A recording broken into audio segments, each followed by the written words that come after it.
She Zhijiang, who also goes by the aliases of Tang Kuang-kai, She Ling-kai and Dylan She, is the owner of Yatai International Holding Group, a company based in Myanmar that has been flagged by global anti-crime organizations for running a massive human trafficking and cyber fraud network. She was under international arrest warrant and subject to an Interpol red notice instigated by Beijing for his online gambling operations. Gambling is illegal in China. So, Patrick, who is She Zhijiang and what is the connection to the Philippines? Yeah, thanks for having me here, Ian. I would like to highlight a UNODC report saying that he was investing so much in the Philippines. Pretty much his area of operations is in Southeast Asia. And here, where you could see his travel records, prove that he has been in and out of the country. Professor Liou, what else do we know about his involvement in the Philippines? What was he doing there? Actually, when it comes to those intelligence agencies, most of the countries, they all have these kinds of intelligence units in their overseas embassies. Normally, they can divide it into two parts.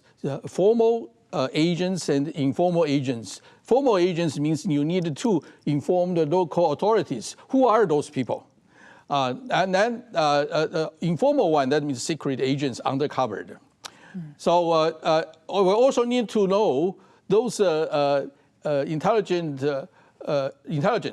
Their job is to recruit local residents as well as expatriates in order to serve as their informants to facilitate their information gathering activities. So this is for espionage for the CCP?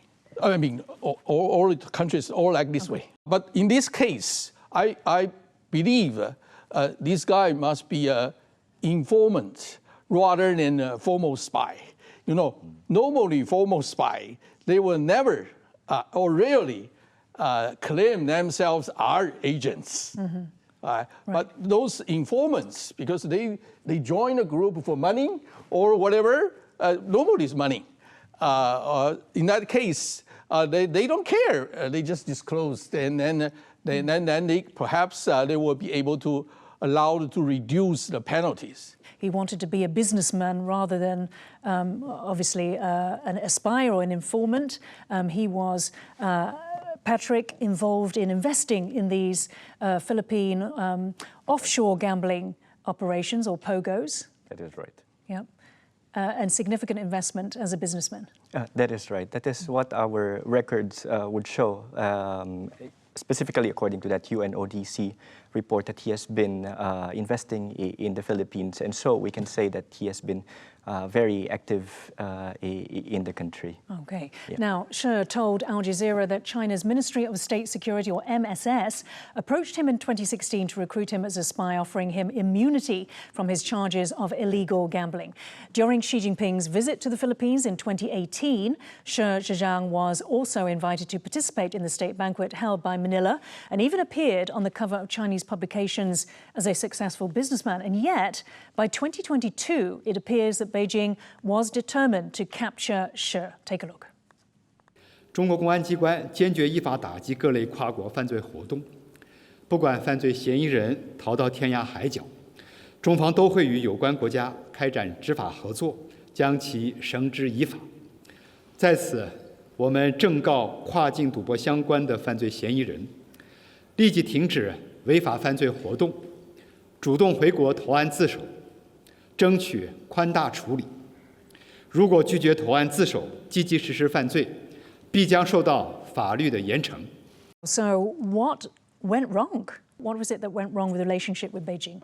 I think it's a classic case of insubordination. If you would like to follow his narrative on the documentary, it was said that around 2020, when he was requested to go to Taiwan, to start United Front activities, and then he refused to do that exactly. And I guess that's where, if you would follow his narrative, that's where the falling out started. Right. And then why do you think he didn't want to obey the CCP? I am not quite sure, but I'm thinking maybe he got too complacent, or at least enjoying whatever he is having right now in Myanmar. You know, in a documentary, you would see that he is treated really as a huge personality there, like a superstar. You know, and in a place like that, I would wonder why you wouldn't want to be staying there. Right, you know? He didn't want to just uproot, up sticks Right. and move to Taiwan. Professor Liou, do you believe that She's story is believable? Yeah, just that Patrick already mentioned that actually his statement just proved She could be an informant. Why is that so? Because if he were formal spy, he had no choice to say no, answer yes. Okay. Since he can say no, that means he's kind of not the formal one. He just recruited for providing some information. That's it. But Yeah. do you think that Beijing's narrative could be correct, that he's actually just a criminal that they want to serve justice? When they recruit those informants, they can come from all walks of life from that particular country. So no matter it's illegal or legal activities, they don't care. They only need information.